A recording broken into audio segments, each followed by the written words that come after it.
making their way to the entrance. They are the fucking tag team champion of the world. We bring to you who we call the bright shining eagle, aka on the streets, the White Rhino, and then with his tag team partner alongside him, the Golden Child. Here we are, baby. I know, dude. You're fucking shredded. I can see over there. Damn. Have you been on that keto? Oh, eating nothing but meat. Damn. Fucking pecs are like bigger than Arnold Schwarzenegger's in his prime, dude. That's right. A lot of raw egg yolks and a lot of spam. Spam. I really like spam though. No, low key. I actually don't mind it. Yeah, People think it's disgusting, but it's what else. No, it's a delicacy where I'm from. Delicacy. Oh, dude, I can tell that your background is Damascus. All the fighters you've defeated, which is quite a few. So, I mean, I'm in Tijuana and I'm about to watch a donkey show after this podcast. Let's make it quick. Definitely. So, as of course you can see, me and my co-host here, we're dressed for the occasion. This is going to drop on I think I would say the day or 2 days before Halloween. So a couple days before Halloween. But from us here at the Tidbits Podcast, from your favorite podcast duo, we want to wish everybody a happy Halloween. Stay safe out there. Get lots of candy, and also be sure to, go through your kids' bags and make sure there's no funky business, because we've heard of stories before in the past how people try to slip in some drugs. And especially right now that fentanyl is out there, you want to be just careful. Yeah, okay. I've given some kids some crack before when like they come into my trailer park and they're like, "Hey, trick or treat," and I'm like, "Here's some crack." I'm all out of the finest of the finest, right? Isn't it wild though that Halloween is literally next weekend, which is crazy? Or this will be in 2 days. It's in 2 days. 2 days, right? Since this is going to be dropping on a Friday, so it's wild, man, that we're literally already coasting into November, which is fucking crazy. But we definitely want to do something special, obviously, with the ensembles, as you can see here. That's funny. Yeah. You said that we were dressing up for Halloween, and I didn't even know it was Halloween. This is my this is your my normal sex outfit. Oh, dude, you're a dominatrix male. Wait, dominatrixes are females or males? I don't know. I've never played the game, but this is what I wear to bed. Oh, nice. What I wear before I slay. Oh, hey, dude. Hey, your mattress is a whole ring. yeah.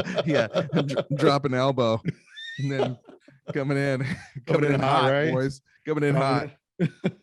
Yeah, right on, dude. Fucking, I can't knock it though, man. That's how this house. Hey, you look great though. You look like thanks, dude. Like you're straight out of Squid Game almost. Like you're like right? The Mexican Squid Game. Oh, dude, what's that game? Green light, red light. Yeah. Eliminated, killed, decapitated, all the above. I think that's gonna be one of the outfits. I was actually looking for one of the green suits, Okay. There was the pink outfits. I was gonna look for that as a costume, but I was like, I don't know. I think everybody and their dog's gonna have that one. So I just wanted to be the by the way, I'm the anti-Biden. Is that really what you were going for? Really? What, this? Yeah. No, I just figured, I wanted to be as patriotic as I could, and I figured, Biden is literally working against the country and he's taking us into a hole. And I figured, oh my God, this guy hates America. The guy that 81 so-called people voted, 81 million people voted for, supposedly, he like hates America. I was like, oh my God, I'm gonna dress like someone who loves America. Nice. Yeah. You're gonna drop elbows. You wish you would drop an elbow on him, right? Oh, I would. Yeah, I would definitely. I'd just tell him to open up the. Quit playing the games. Quit playing the games. Let's just. Don't starve us just because we don't want your stupid jab. Don't starve us. Oh, for sure, Jeez. dude. No, yeah, I know a lot of people definitely would want to give him smackdown. The rock bottom, whatever they call it, dude. So let's talk a little bit about wrestling back in the days. I can tell you then, dude, when I was younger, having this mask would have been the shit. Like, WWE, WCW days. This is when Stone Cold Steve Austin, the Heartbreak Kid, Owen Hart, Rey Mysterio, Latino RIP to what is it, Eddie Guerrero. When that shit was popping off, dude, that was the shit. And I remember Rey Mysterio, I think, was one of the dudes that would come out with like all the different masks and all that. And dude, I was such a fucking fan. It broke my heart. I think going into junior high school, people were fucking just bashing it, saying that it's fake, it's just a fucking show, and it fucking honestly killed me, dude. Like, that was like my transition into something else where like I just gotta let it go now. They stole Christmas from you. Oh, dude, it was fucking. They told me that Santa wasn't real. I was heartbroken. Yeah, bunch of assholes. No, right? They just killed my fucking dream. Yeah. But it's always gonna be just a part of like my early childhood, because that was the shit. Like even me and my dad would always watch like the wrestling fights back in the days, like Monday Night Nitro, Thunder. They used to call WCW Thunder on Thursdays, and then it just slowly started going into WWE or WWF back in the days, before they got sued for the World Wildlife Federation or whatever it's called. World Wrestling Federation. But they got sued for that, so they couldn't use it anymore. So that's what they turned it. The World Wildlife Federation, I think, wasn't it? Yeah, fucking assholes. Fucking prick. Nobody cares about your animals. Yeah. No, but yeah, man. It's those days were the shit. It was a funny story too I want to bring up when you were telling me about one of your favorite wrestlers. I don't know if he was one of your favorite wrestlers, but you were talking about how there was this one in particular where it was like a dude with a briefcase. IRS man. I never fucking knew about that. I started laughing so hard because he showed me a picture. Like, yeah, dude, look, this is a dude with a briefcase. He's just like all dude. So like as a kid, you didn't understand how shitty the IRS man was. Yeah. And then as you get older, right, you start to realize, you're like, oh my God, that character actually had a function. Like they were, it's like all these cartoons that are made for adults. Yeah. Well, characters like the IRS man, that's how you knew that they were gearing wrestling for adults as well. Like where no kids are going to know, anything about taxes. Who the IRS is. Yeah, for sure. But now it can resemble, because it's like, man, fuck the IRS. They're always fucking taking that extra couple thousand or whatever at the end of the year. Fuck that. Oh, and you're scanning every $600 account. It's like, dude, is this motherfucker in crypto? He better not be. He better not be. I want all your wallet addresses. Oh, dude. I want to see it all. Shiesty motherfuckers, dude. But yeah, IRS man, when you showed me that, I was fucking laughing so hard because I've never heard of the character, but that was even way before I think I got into it. And but it was really interesting. You dropped some of that knowledge on me, but because you grew up in that era where I think you saw it more way before me. So dude, I mean, when I first started watching wrestling, it went back when it was WWF. It was like in the early 90s. This is when Andre the Giant was out there, and I remember we got honeycombs one time, and I hated it when my parents bought honeycombs because I hated that cereal. But one time they had a poster in there, instead of a toy, and it was an Andre the Giant poster, and I posted that thing up on my wall. That thing stayed up there for probably 5 years. That was your fucking shrine. Till all the blood splatter from all my child abuse got all over it. I had to eventually, the police took it for evidence. Oh, dude, yeah, we definitely have to go dark on this episode since this technically is the Halloween edition for the Tip Touch podcast. So yeah, dude, all that blood splatter, that fucking Andre the Giant 3000, or Andre the Giant, not Andre 3000, but yeah, I was like, God damn it, Brett, just die. Like literally all the moves I was watching on WWF, like my mom was doing on me. Just on you, actually. Just fucking, like, instead of throwing me up against the ring, she was just throwing me up against the wall. For people saying that it was fake, dude, but those dudes were putting their bodies through the test. And one of the things I can say, people could say that, yeah, it wasn't fake, it was all a storyline, blah, blah, blah, blah. But when Mankind got his teeth knocked out, thrown off the cage when he fought the Undertaker, that is as real as it got, my friend. Yeah. And that shit was fucking crazy. Some of those dudes were putting themselves like all into it, and they were fucking, it was real when they fucking were throwing themselves off the cages and through those chairs or through those tables and all that. Owen Hart, when he died, dude, that was crazy. Couldn't believe it. Yeah, couldn't believe it. It was just like that was weird. And that was as I was getting older, but it's still like, being someone who was watching wrestling as a kid, I was like, God dang, that's crazy. Yeah, man, fell off the rafters and that thing snapped and he just fell straight down to the ring. And Yeah, that shit, man. That's RIP to Owen Hart. It's Owen Hart, right? Owen Hart. Because Owen there's Hart. Bret Hart. Bret Oh, the dude. Hitman Hart. Where Yeah. he was the one with all the hair, The Jerry the pretty curls type boy. deal. Dude, that could be your next year Halloween because they would be, Bret Hart. Dude, you could pull it off. Guaranteed. Just go Oh yeah. Well, too much pink for me. Fuck that guy. Didn't he rock those like Pit Viper like glasses too? I think he did actually. Right? Yeah. Dude, Yeah, but Macho Man, that he was the oh, one. dude, Macho Man hands really, down. Like Macho Man was like that. Yeah, brother. Yeah. No, that's all Hulk Hogan. Yeah, that was Hulk Hogan, my bad. Oh yeah. man, like he had me eating so many Slim Jims that my cardiologist was like, Brett, just stop, don't step into a cholesterol's Slim a little Jim. high. Yeah. You had to scrape all the cholesterol off my veins, my arteries. Iconic wrestlers though, for sure, dude. Iconic wrestlers, and they'll go down definitely. How come Mexican, like what do they call it, like lucha libre? How come that hasn't caught on mainstream? They do have a following over there, like in the Mexico side, like they have a pretty big following, and I mean they try to cross over on some. Like, I think one of the biggest ones was obviously like Rey Mysterio. There used to be this other guy called La Parca. There was a few wrestlers that were making it pretty big, but it just never really caught on. But Rey Mysterio is one of the ones that's even still active, and I think his son is actually now getting into the game too, where he's gonna take that realm and just run with it and kind of keep his dad's legacy in that. So I mean, it's still there, but it's not as big as what lucha libre in general over there in Mexico, what it is over there. So but yeah, man, but those guys do some crazy stunts too, man. Like, they're pretty acrobatic and shit, so no, it was cool, man. It was cool to see that growing up. It's like, shit, this is so dope. Yeah, it was just like one thing. Like, it wasn't until Nacho Libre came out that I started like recognizing the Mexican wrestler outfits. Yeah. And I'm like, you know what? That's actually pretty dope. Like, they have some really crazy outfits. Yeah, as you can tell from your background, all those different ones back there. See, your shrine of your opponents you took down.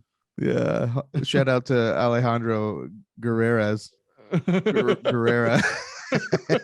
No, I don't know who took that picture.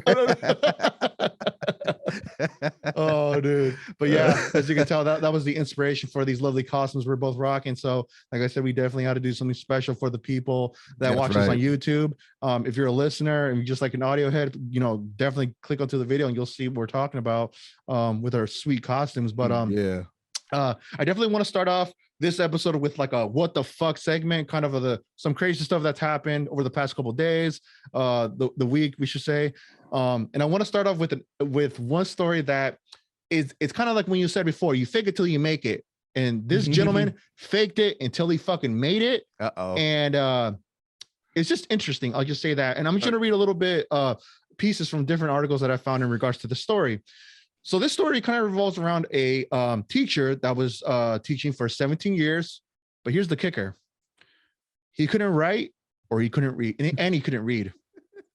So, okay, so a little background on this person, right? John Corcoran grew up in New Mexico in the U.S. during the 1940s and 50s. One of the 6 siblings, he graduated from high school and went on to university and became a teacher in the 1960s, a job that he held for 17 years. But as he explains here, he hid an ordinary secret. A retired teacher who spends most of his time campaigning for improved literacy has revealed that he taught classes for 17 years, even though he couldn't read and write. So what's crazy here, he had a plan that if he ever got called out on certain things, like at some, like all teachers, like an all hands teachers meetings, whatever, he had like a plan or a type of escape plan to get out of it. And so they wouldn't question his background and just kind of like, his inability, his credentials and all, right. Read and write. Yeah. Yeah. So he says here, one of my biggest fears was faculty meetings. We had them once a week. And if the teachers were brainstorming, the principal would call on somebody to get those ideas on the board. I lived in fear. He would call on me, and every week I was terrified, but I had a backup plan. If he had called on me, I was going to get out of my chair, takes two steps back, grab my chest, drop to the floor, and hope they called 911. Whatever it took not to get caught, and I never got caught. So think about that. For 17 years, that was his plan. He was gonna fake a fucking heart attack if he ever got called on by the principal. But dude, it is crazy for 17 years for him to, like, they offered him a teaching job and he took it. Yeah. But the fact of the matter, the dude couldn't read or write.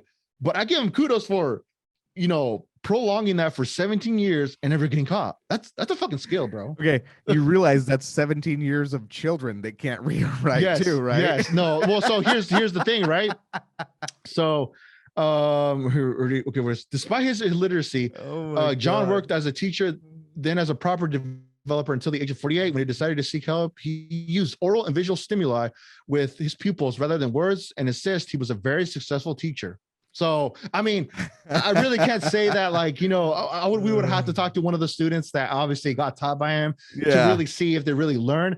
But I just think in general, the story there of him having to teach for 17 years, never got caught, and he always had a backup plan, fake a heart attack and we'll be out and we'll be Gucci. That is fucking crazy, bro. But that was just a story that I definitely had to want to, bring on the pod here and share with the people. And, that just comes to show, fake it till you make it, I guess, right? Yeah. Well, okay. So just to go right along with that story, there was a story that came out recently about a pilot who had done the same exact thing. Yes. Were we talking about this on the pod? I think we did talk about it on a past previous episode, where he learned how to drive. He learned how to obviously operate a plane, got caught, and they let him go. But it's like, at that point, if he was a good pilot, why let him go? Yeah, homeboy's already landed this thing, dude. People 4,000 hours. My God, dude! All those people flying, and little did they know is that the pilot wasn't even certified, never took the courses. He just fucking imagine the first time. Oh, dude. We're gonna go through some turbulence. Holy moly, I don't know if I'm gonna land this. And then where do we land this thing? The irony in that is the only reason he's not flying is because he refused to get the jab. Oh, dude. It's like, little did he know, though. It's like, I never had my license either way. Didn't even have it in the first place. I should not have a mansion already, but I do. Oh my God. I am literally at the level where I'm an Uber driver.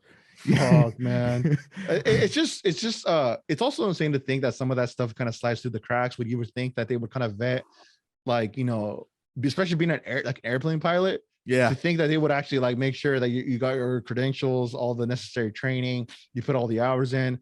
But no, this homeboy never really went through fucking flying school, and he just learned how to fucking do it. So it's like, wow, no accidents though. From what the article said, or the little story, it didn't say like he ever. Like, there was no catastrophic accidents that he's been through when he operated an airplane. So it's like, can you really blame him though? Did he die? Man, yeah, but did you die? Did you die? Exactly, right? Man, I'm sure he had a couple of hard landings though. Fucking, what do they call that? Turbulence like a motherfucker when landing, dude. I wonder if any of those stewardesses were mad or felt betrayed. Like, oh God, you took me to your hotel and you're not even a real pilot. Yeah, man. Who knows, bro? Who knows? But definitely interesting. Again, more of the story, fake it till you make it, right? Oh my God. Yeah, so I guess. Another what the fuck a little story I got here is we talk about just the crazy findings that people, just researchers in general, find. In this case, it's about dinosaurs. So I quote, there's a story out there saying that they have found 100 eggs have been dug up at a dinosaur graveyard in Argentina, providing the world's first evidence of herd behavior. Scans show they belong to the same species, a primitive long-necked herbivore called the Mosasaurus patagonicus. I'm probably butchering that like motherfucker, but we'll plug in the link. Now I know who your teacher is. I know, right? Yes, that was my teacher. The shells with the embryo still inside date back to 193 million years ago. They found eggs of dinosaurs in Argentina at a dinosaur graveyard. Dang, dude. Isn't that fucking nuts, dude? Yeah. It's like, so what are they? So here's my question, right? When I read this, finding them, cool. Okay, you found them 193 years ago. Cool. All right. So are they gonna what are they gonna do with these things? Are they gonna just like put it on a little glass display at a museum, or what are they gonna do? Because there was a story, we've heard stories about how they actually want to bring like the mammoths back. How do we know if they want to bring fucking dinosaurs back? And we've seen Jurassic Park on how that could end, dude. Yeah. Well, I think we should just scramble them and have some dinosaur for just breakfast. Fucking scrambled eggs. Yeah, just like 193-year-old fucking scrambled eggs. Dinosaur God, this embryos. Tastes like emu. No, man, I think it's 193 million years ago. being able to determine that too, like how would they even? I don't know. There's just a bunch of questions that I have about this, but I mean, we definitely need to have a freaking a dinosaur expert or a researcher come on the pod and explain to us. I mean, anybody that's listening out there that's Yeah. Really, Yeah. Who informative could with that, really school us on that? school us Hell that. We would yeah. want to know. We would definitely want to have you in the podcast. Was we have a bunch of questions that we definitely want to ask, and I bet other people that listen to this have the same questions. So we would want to have you in the pod. But I thought that was really interesting. Over 100 dinosaur eggs discovered in Argentina. 193 million years back in the heyday. It doesn't seem too surprising though when you were talking about like the herd mentality, only because I guess from all the Jurassic Park that I've seen, they have all the brontosauruses that they're all in packs. They all roll in packs like a bunch of cows. Like that's how Steven Spiegel, is that what his name? Spielberg. Yeah, you butchered that. I don't watch a lot of Hollywood flicks other than Alex Baldwin shooting. Oh, that was crazy. So that's the next story. That next, what the fuck? What is a story that I wanted to bring in on this segment? So, of course, anybody that doesn't know or hasn't heard or hasn't read about that, Alec Baldwin was in a fatal shooting of I think she was a cinematographer from the movie that he was doing on the set of Rust.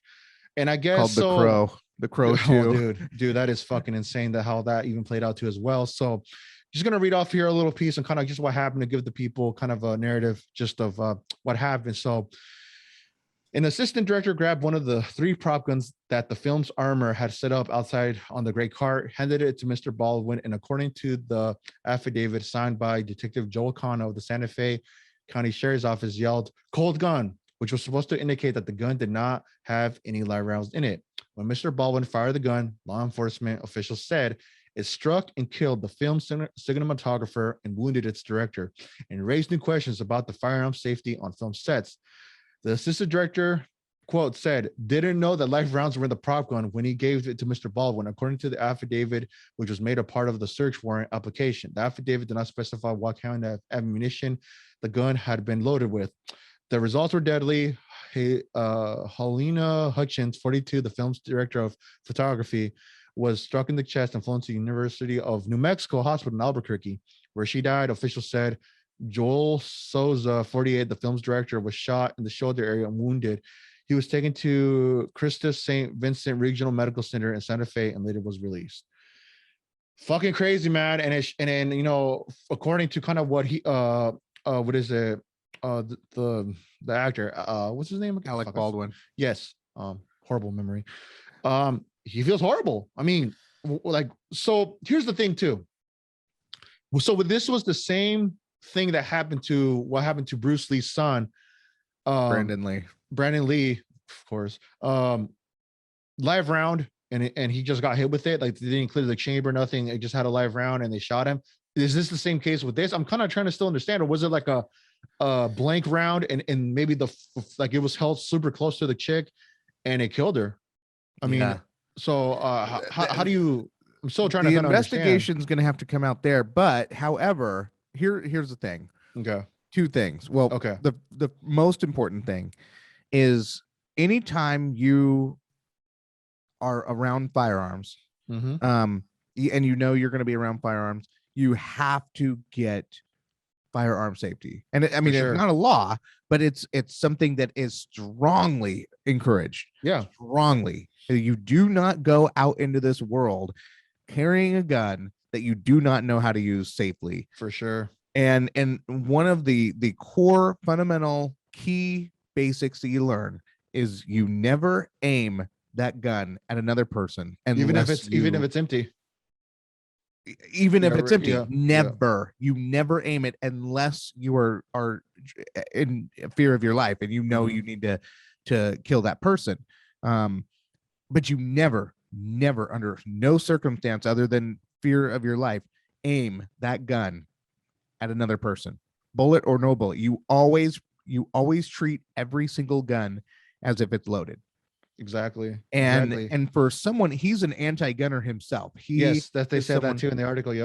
Yep. And he also ridiculed somebody on his Twitter I want to say just a few months ago, someone who had accidentally killed someone with a gun, And he, no compassion, no empathy whatsoever, said, you know, yeah, I wonder how you can kill somebody with a gun, you know. And he basically was just making it sound like it was the guy's fault who with the gun that accidentally killed somebody. Yeah. Well, he found, karma is that's why they call her a bitch, Yeah. because she is loyal to no one. And Yeah. and she's loyal to the code. And the code is, if you're going to talk down on someone, you're going to bring a lot of drama in a lot of people's lives. That drama is going to come to your life. I love that tile job, by the way, at your house. Oh, dude, Those I know. I love tiles her. are I did just it like myself, as hot. you can tell. Yeah. I Just did it myself. You like it? like an asylum. Yeah. Yeah. It's like, Yeah. I oh, ended hey, up in can the I wrong run? walkway. I was like, where the fuck am I? I'm like, I think I'm at the right place, but I'm hey. gone. Yeah, that's where I told you to meet me. Yeah, I just dude. didn't tell you I was on the streets of Tijuana. I know, man. I'm like, wait, this looks like fucking what is this? Skid Row. Yeah. Maybe building a Skid Row. You look like you're in Saw. You're about to fight for your life. Dude, You're I gonna don't see saw any your fucking hand killer. off. I don't see any fucking clowns, so I think I'm good, dude. That's one of the things that freak me out. That fucking the Saw Oh, fucking figure, dude. If I saw that thing creep out at night, I would fucking be running, dude. I hated those series. That Yeah, was one series I could not watch. really? Okay. Oh, it was okay. The all the different things that they would put you through, like Yes. you were either dying or you had to dismember yourself somehow. I mean, it was the craziest. And I remember, like, the one guy was handcuffed, and the only way he was going to survive is if he cut his hand off, Yes. Yeah, and then with the got the fucking key or something. yeah. And then another one was where there was a bunch of dirty needles. Oh, I think I do remember what you're talking about. Oh, It's some pretty needles are the crazy shit that worst. they came up with. Like mine was kind of the one that was fucking crazy. Was the one that's like holding to this chick's jaw, and she had to like get a key, and or else it would have freaking like split her jaw, her upper jaw from her Oh, jaw, like just fucking yank it off.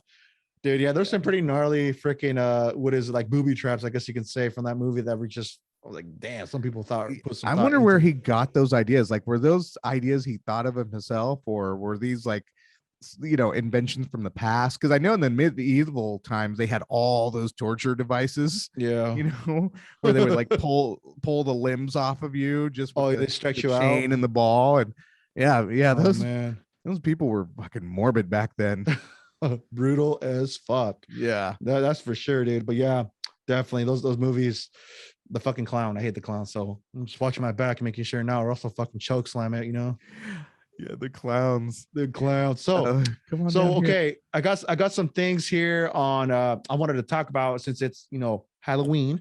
Um Talk about haunted places. And I actually came across a pretty interesting list talking about the 11 spots in Washington State that are the most, like they say, are the most haunted places. And I kind of just want to read off Okay. of some of those what is the places where they're close to home here, where they say it's super fucking haunted. So we're gonna start at the top of the list at let's start from the bottom actually. Let's build our way up and then we'll go to number one. So this is crazy. The first until in 11th place, there's a place in Everett. It's the historic Everett Theater. It's on 2911 Kobe Avenue, Everett, Washington. Dude, we should fucking go there and do an episode or do like a walkthrough, like a special edition sometime, and see if we can fucking see the parent or witness paranormal shit. Dude, I don't I'm know, like man. for 1,000 on trying to catch poltergeists and ghosts and all that. I try every time, and they're just like, they're bored. They hate They're me. bored. They hate you. I know, dude. Okay, so I'll talk a little bit about it. Located in the historic mill town of Everett, just 25 miles of north of Seattle, lies a historic Everett Theater, opening in 1901, then known as the Everett Opera House. It played host to many of the biggest names in the early 20th century entertainment, such as Marx Brothers, Fatty Arbuckle, and George Cohan. With over 120 years of history, it wasn't until 1993, during renovations, that the supernatural reports started to really ramp up. Whilst while the work was going on, people would often experience the feeling of being watched, and doors would mysteriously not shut. In one instance, a member of the staff was on his way out of the projection room when the door wouldn't close. The more force he used, the more resistance there was. Then suddenly the door burst open, hitting him in the chest and knocking him to the floor. Whoever haunts here certainly seems like the projection room.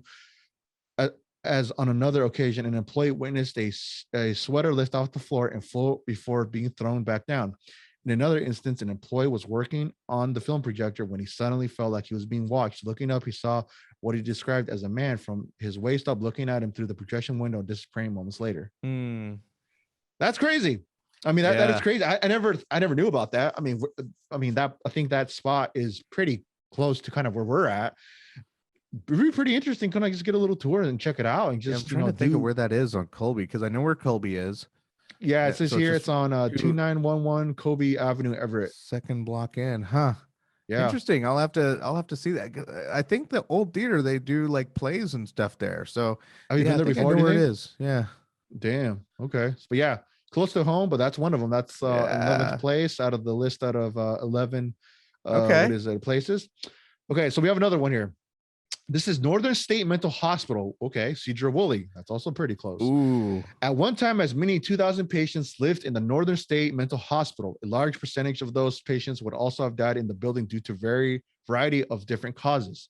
Some would have passed from natural causes, but far more died as a direct result of strenuous physical labor.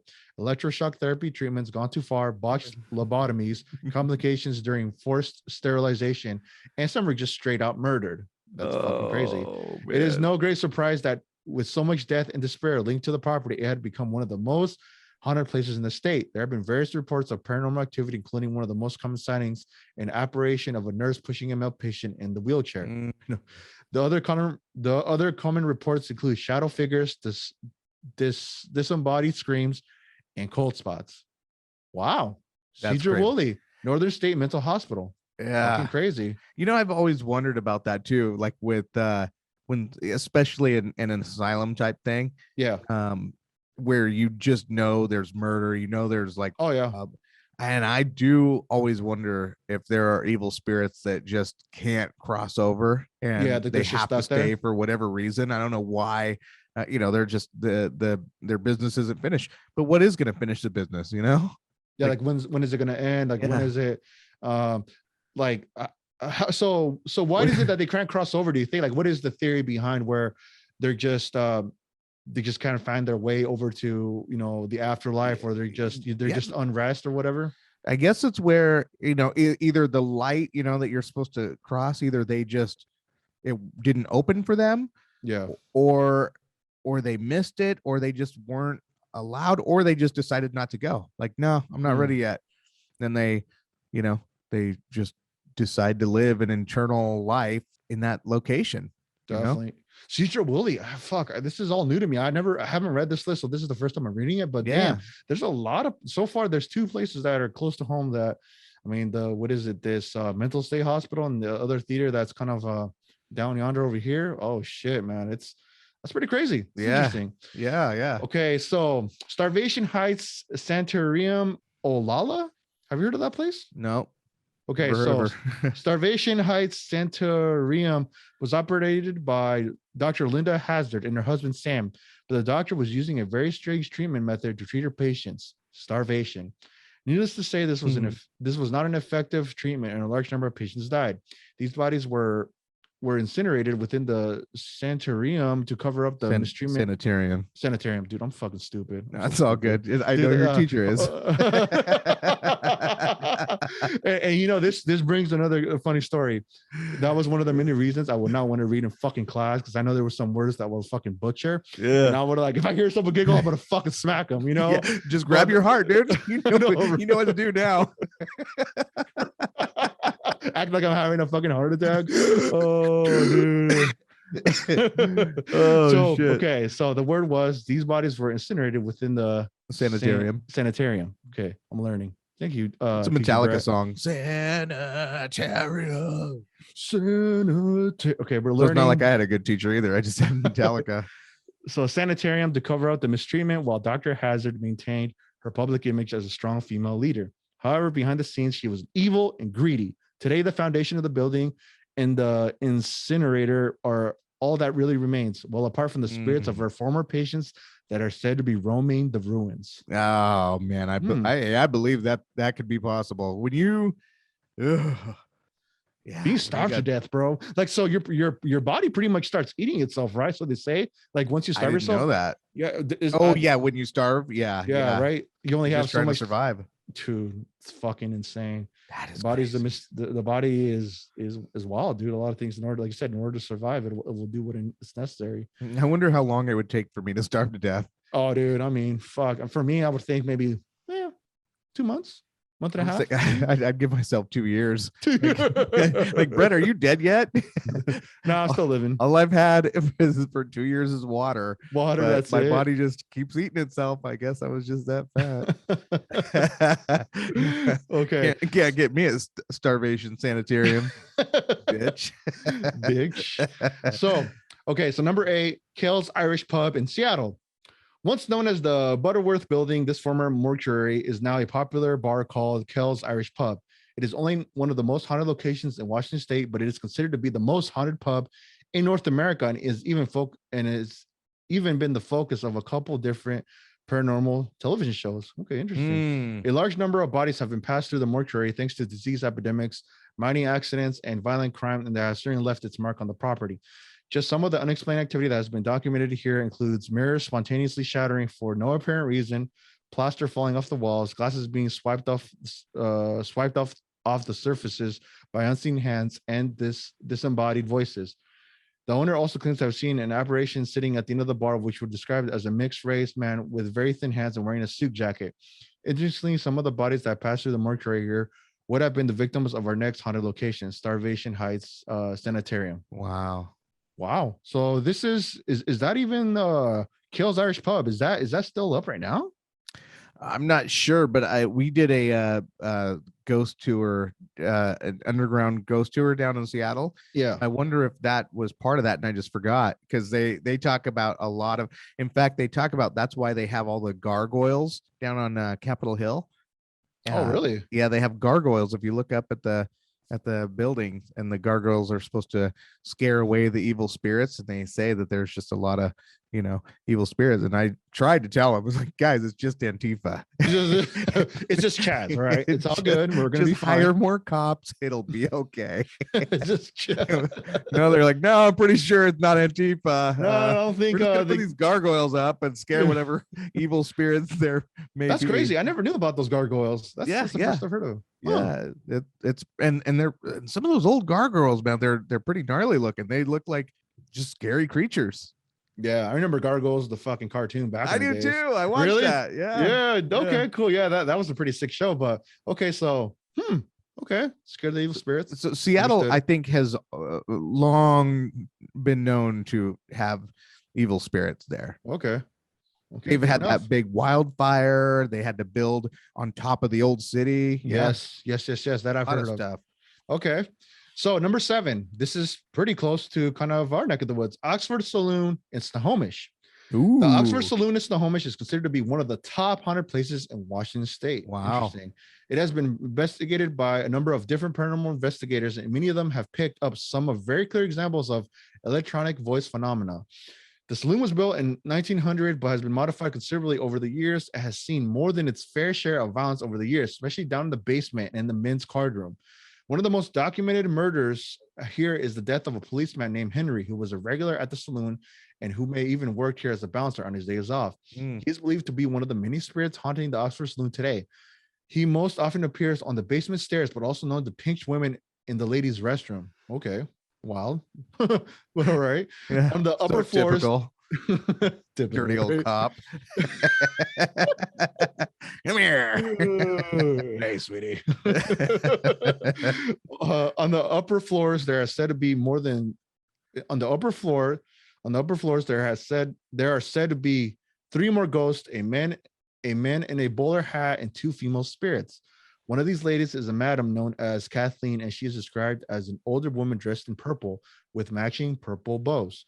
The other lady is a girl named Amelia, who was forced into prostitution by Kathleen and was found dead in the closet in the property. Wow. Holy shit. Yeah, man. Oxford Saloon is Snohomish. Man, Snohomish was such a quiet town, but nope. Oh, dude, in those days, they were like, hey, we prostitution. need liquor, we need whores. Oh, dude. and Best of you both worlds. there, you drunk cop.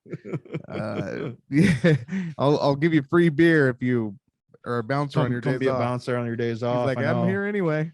But unfortunately, homeboy got murdered. So Henry, you met your fate, buddy. Sorry. Holy smokes. And God That's bless the crazy. dead. So yeah, that was number 7. The Oxford Okay. Saloon is Squamish. Okay. I've been to the Oxford. Had a You few have? beers there. Okay. So number 6, Mount Baker Theater, Bellingham. Mount Baker Theater opened up in Bellingham in 1927, and ever since its first opened its doors, the building seems to have been plagued by ghosts. Just some of the reports that have been recorded here include unexplained noises, cold spots, strange disembodied voices, balls of light, and even the odd apparition. There is a resident ghost of a young woman named Judy, and for years the theater has been reports of her developing crushes on male projectionists and ushers at the theater. When she Nice. picks, she's just hollering at some dudes. It's all good, homegirl just wants somebody to spend time with her. Yeah. So when she picks up a crush, they'll hear their names called across the stage, or they'll feel ghostly touches on their backs and shoulders. So homegirl's just trying to give people a massage. Yeah. Nothing wrong with that. And I bet she wouldn't even holler my name if I went up there. Like, ew, Brett.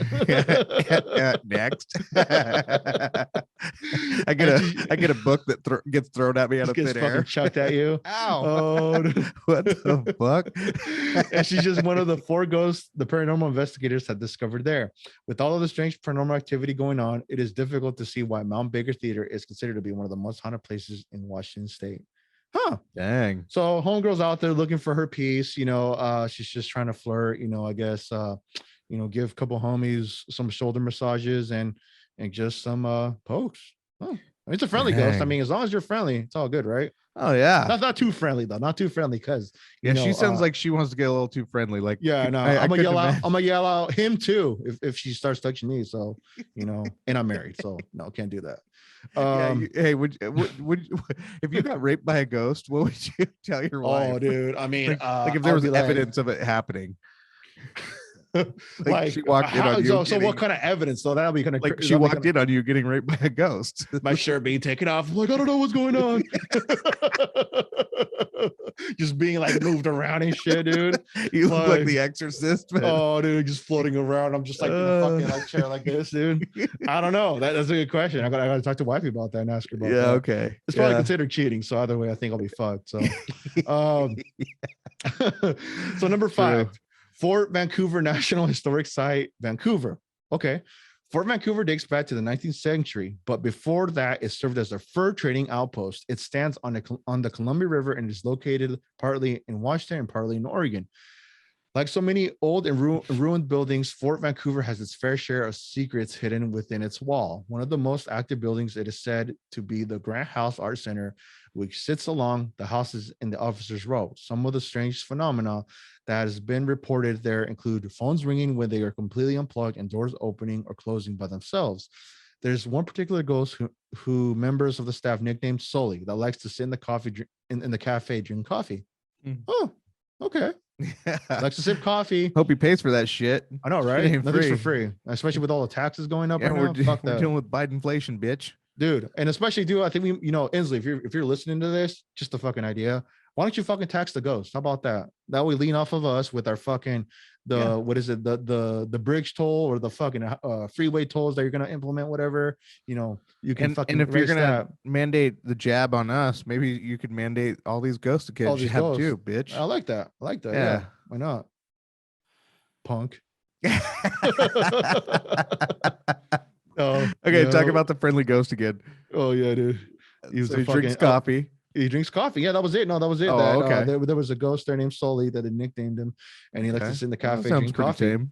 Yeah, so pretty chill. That was number 5. I mean, for being number 5, I would have expected more, but hey, maybe there's just a lot more activity there that I hope that out of the next 4, that there's a killer ghost in there somewhere. Oh, dude, I know, right? When we got, I think we might be in for a good one on number 1 and number 2. So let's keep going up. So we got number 4. Number 4 is the Tacoma Old City Hall in Tacoma.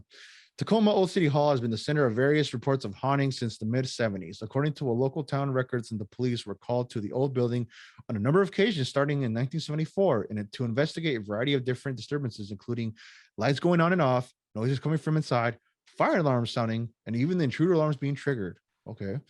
Those reporting the disturbances believed that someone was breaking in, but on each occasion, the police could not find no evidence that anyone had been inside. There were no signs of forced entry. Nothing had been disturbed, and there was no logical explanation for disturbances. Inside job. Inside job, right? Someone's probably, what do they call that? Squatting in there. Yeah, squatting. Man, dude. Yeah. I mean, hey, things are going pretty bad over here on this neck of the woods. So I wouldn't doubt it. Someone's just fucking chilling in there and just making themselves at home at this Tacoma Old City Hall. So, hey, don't take it from us though. We're not professionals. Well, yeah. What were you Okay, saying? go ahead. No, we're saying no. Go for it. So I have a buddy. Okay. Who what is, I don't know if he does it anymore, but he in 2014 when we were talking a lot, he is a ghost hunter. And, okay. Oh yeah, that's right. I think I know what you're talking about. Yeah. Okay, and he had all this equipment. But anyway, so he told me, he goes, "Hey, I don't know if you're familiar with, the background of your area, but there's a lot of paranormal, evil, like demonic activity that happens around your neck of the woods." And so when I was asking like specifically where, it was Tacoma. He said that around Tacoma, there's just a lot of shit. like we're talking like Satan worship. Like that bad. Yeah, like there's people that there's a lot of, apparently around the Tacoma region, there's a lot of Satan worshiping, and it brings in all these evil spirits. And so Tacoma's really, really big for a lot of bad stuff. So what's crazy, I have heard from, I'm just gonna say a friend, and I don't want to put names any out there because that's, it's personal biz for them. That they've Jimmy Johnson. Okay, well, yeah, name Jimmy Johnson, so alias Jimmy Johnson, average churchgoer, and he was saying that there's been talks about satanic like people that got doing stuff like that recently being talked about. Yep. So that makes sense. I mean, damn, that is crazy that you said that. It's pretty wild. It's pretty crazy. Just add into the mix with all the fucking chaos that's going on. So I mean, like you said, things are gonna get dicey. So yeah, evil spirits be gone. Running from my magic. A little bit of ICP there for you. Oh yeah. Insane clown posse, baby. What is a juggalo? Yeah, go ahead. Oh, dude, we're definitely gonna have him on the podcast someday. Okay, someday. So number 3, University Heights, Seattle. University Heights in Seattle was at one time a school, but it has since been converted into a community center. It is also considered to be one of the most haunted buildings in Washington State, thanks to the spirit of a little boy who was haunting the building. The youngster is believed to have been a student at University Heights when it was still operating as a school, and it seems like she has never left. It's a she or he? Because it said a little boy. So why are you saying it's a she? Okay. All right. He is often seen. We live in different times, Eddie. Oh, we definitely live in different times. So yeah, I just want to make sure because I don't want to get fucking, get your genders right. Yeah. Yes, definitely. He is often seen in her playing in the halls. However, he certainly does not seem to be alone in the building, since many visitors, staff, and paranormal investigators have all said that they have heard what sounds like a small group of children laughing and playing in the building. At least the little boy doesn't seem to be lonely. That one would freak me out because I feel like when you hear the laughter of children or giggling, stuff like that would freak me out more than just hearing I think just anything in general, but like a group of children laughing, that would be like, what the fuck? Well, because that what that implies, that somebody killed a bunch of kids. Oh, dude, I know that's which would be fucking here they are, horrible. And they didn't make it to the other side, right? No, so here they are stuck in this weird school spot. Yeah, playing. I guess at least they're playing. Right? I know, right? And they have company, but it would suck to be looking for someone. I know, right? And it sucks. The most thing from this is that it's in school. Had it been somewhere else, cool, but it's like at a fucking school. You don't think it would be I would think if I was a ghost, I'd be fucking bored at a school playing. It's like, dude, get me out of here. I want to go like haunts like a fucking a toy store or something. You know what I'm saying? Yeah. But I don't know. I don't make the rules, I guess. Dang, dude. So all these kids got killed at a school. Or let's go back right now. It doesn't say anything about kids. It just says that it just says it is also considered to be one of the most haunted buildings in Washington, thanks to the spirit of a little boy who is haunting the building. And he was a student at University Heights, which is that school that it was haunted. It doesn't really say anything. So it's just one kid. Just one kid. That's so weird. Yeah, that is weird. But they hear children laughing. But they hear children laughing. Maybe he pretends to be all these guys. Oh, that's weird. Yeah, I know that is weird in general. So that's University Heights in Seattle. So for the people that want to go check that out, they can go check that out. Yeah. So number 2, Black Diamond Cemetery. The very fact that the Black Diamond Cemetery is a burial grounds makes it a little creepy. But when you add the fact that this is actually one of the most haunted locations in Washington, it really kicks up the spook factor up a few notches. It has been said that visitors have heard whistling and voices when nobody else is around. There also have been reports of swinging lanterns of dead coal miners seen in the foggy nights. Dang. I So just Black Diamond Cemetery. I don't ever heard of yeah. this place either. This doesn't say where it's at, but I'm sure if we Google it, it would tell us exactly the exact location for this. But cemeteries in general, really creepy. I would not want to be walking around there at night. I'll tell you that. So let all those peaceful souls just rest and let them be. I would not want to be walking around there. I'll tell you that. Yeah. Cemeteries in general. I think that's just one for me. That's one of the places. So Yeah, cemeteries have always creeped me out too. right? I'm like, why? I like this new shit where, you just bury your you get cremated, and then you're in like this urn, but then you can like literally get spread, or like someone could like the movies where someone knocks the urn over and the ashes go everywhere. You're It like, turns oh into my a God, fucking that kitty was litter. Grandpa. Or we can be like Pac and just get smoked in a joint or something. That's the way to do it. Yeah, get spread over the Pacific Ocean. Be in your homeboy's lungs and right. be the cancer that kills them. Yeah. That would be fucking crazy and a crazy turn of events for sure.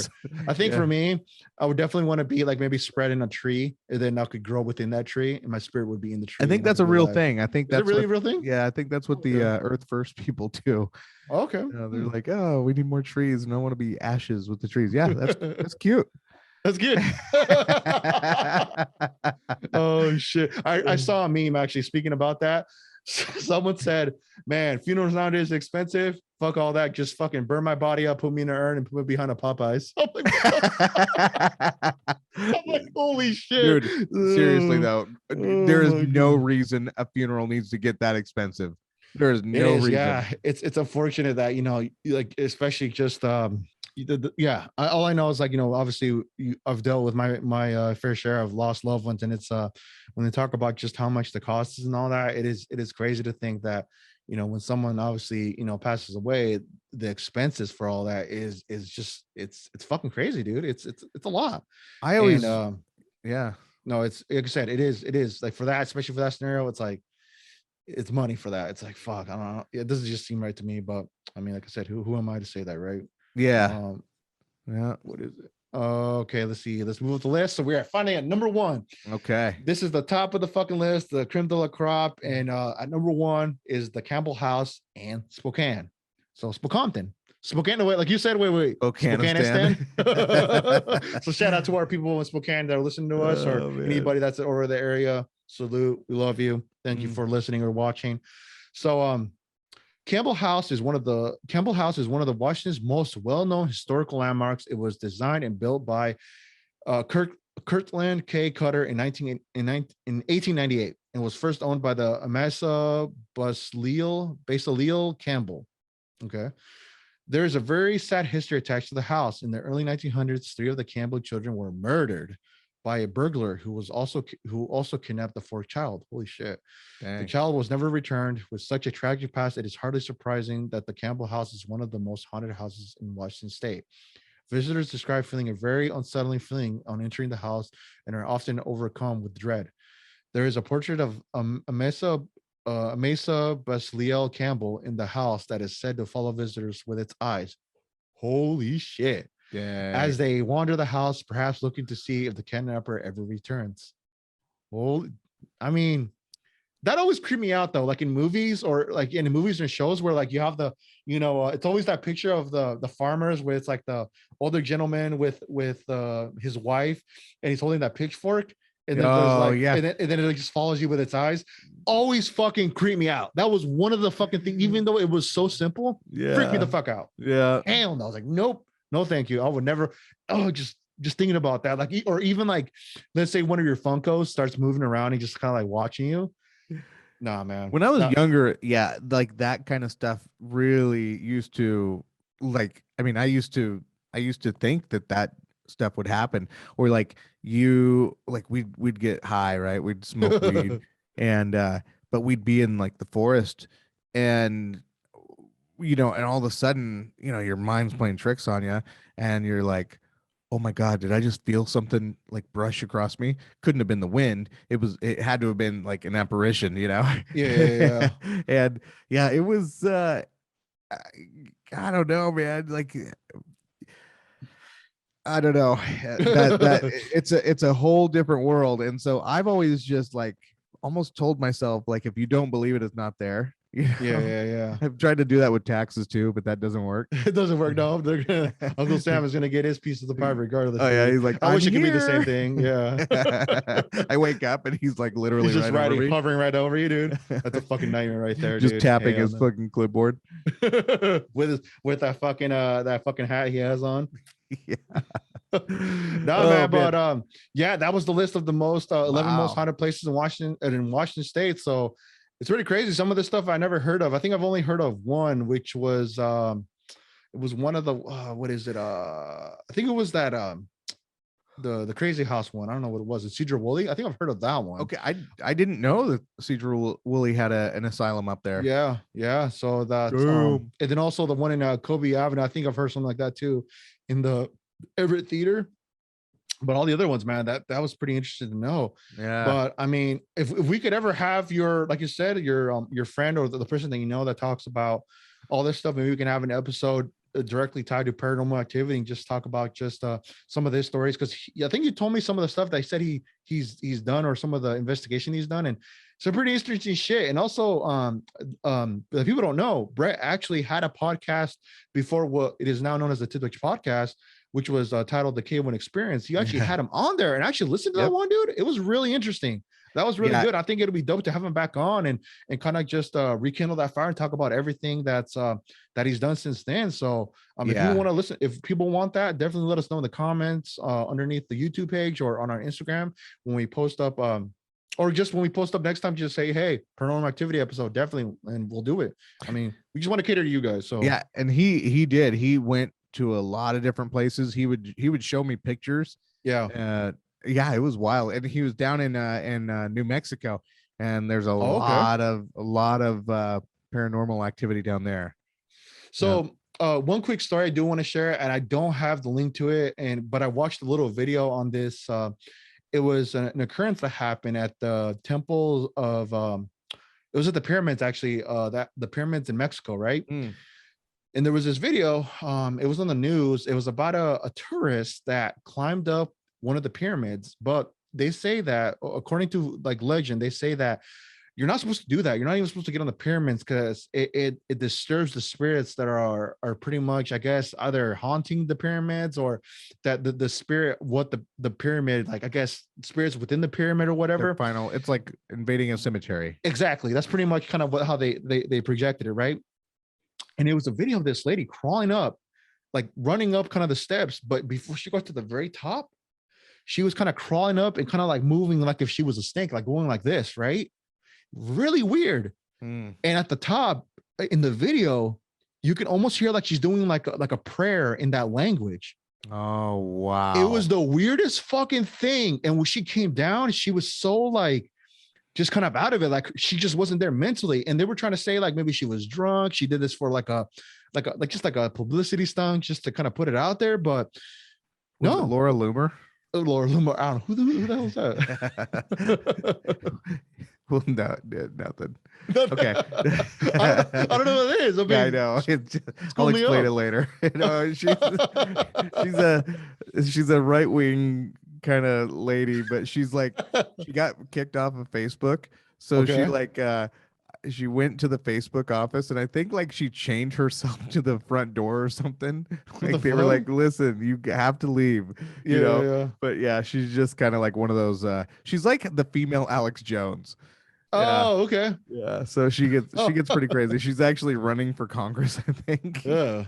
Anyway, but yeah, she does some pretty crazy things, pretty Okay. outlandish. She's too And much. maybe it could have been. I don't know. Yeah. They didn't really put the gal's name that did that, but they were saying that somehow she probably got possessed, pretty much by the spirit to kind of like let her know that you're not welcome here. Why are you on the pyramids? And it was a pretty. I'll have to shoot it to you, and I'll try to find Yeah. the link to it so I can plug this up in the description so people can look at it themselves and kind of just let us know what they think. but it was really creepy, man. It came just kind of like, oh man, why would you even want to do that, man? Especially like those, like with everything that happened during those times around that, that civilization when it was fully thriving. I mean, sacrificial, sacrifices and all that. Yeah. All the people, all the freaking people's hearts being torn out and all that shit. I mean, dude, like I said, if you haven't watched Apocalypto, that shit is crazy. So, the interesting film. The ghost story, or the spooky, scary story that disturbed me the most was one where it was a lady in LA. Okay. And she was staying at this hotel. Oh, I think we know what you're talking about. Yeah. Okay. She like goes down the elevator and like the cameras are showing like she's all acting just, all weird and shit. Just weird. Yeah, totally out of yeah. it. And then all of a sudden you just don't see where she went, right? Yeah, they never found, like, I think what happened. I don't know. I saw a series on this because my wife loves to watch all these like mystery like documentaries and like murder cases that never go unsolved, or whatever. And they actually found her body on top of a water container. That's what I was going to say. Of the roof. Yes. Yeah, and they don't know like why she did that. If someone put her up there, and they didn't know. Like Mhm. the part that was so disturbing was they didn't know where this girl went. Yeah. And then For all of the a sudden the longest time. water was just stinking really Mhm. bad, and people were complaining. They were like, this stinks really bad. So they went and took a look at the water up on the top, the water container at the top of the building. Yeah. That's when they found her. Yeah. We were like, how did she get up here? And I think it's still a mystery.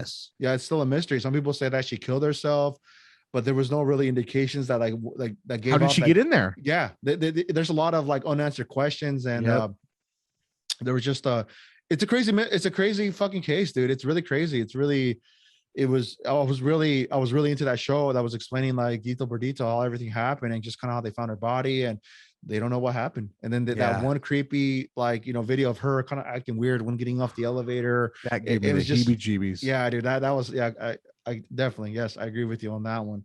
So definitely, I forgot what the gal's name was, but definitely, I think people would know what we're talking about. And it's actually a famous hotel, because there was a lot of like illegal shit going on. Like there was this one famous murder at the time when that happened was staying at that hotel, and they actually thought that he did it. It was like who was called the Night Stalker. I think that's what his name was, the Night Stalker. He was killing women left and right, dude. And they said they had something to do with it, and it wasn't him though. Wow. Fucking yeah, crazy, that was a wild one. That was probably the scariest like ghost story or spooky thing, unsolved mystery that I've ever heard. Just the most disturbing for me. Definitely, man. But with that being said, man, I mean, I think we, if you want to wrap this one up, I think we did pretty solid here with having our costumes on. I actually am so fucking itchy. I'm doing it for you guys though. We're gonna watch this YouTube video of this episode. This mask is fucking itching. Like a motherfucker. I gotta keep this one on for another hour. I got dude, I know, right? After. All right. So with that note, my boy's got to do his thing, and do an actual wrestling match. So we're gonna end it off on this note. Go follow us on Instagram at the Tiddick Podcast if you haven't. When you do, in our bio, you can actually click the direct link, which will take you to all the platforms we're available on, such as Spotify, Apple Podcasts, TuneIn FM Radio, and YouTube for all the video to the episodes that we recorded. But of course, have a safe and happy Halloween from the dynamic tag team champions of the world. From us to you, happy Halloween. Have a good one. Have a good Friday. Have a good weekend. Be safe out there. We love you. We'll catch you in the next one. Peace.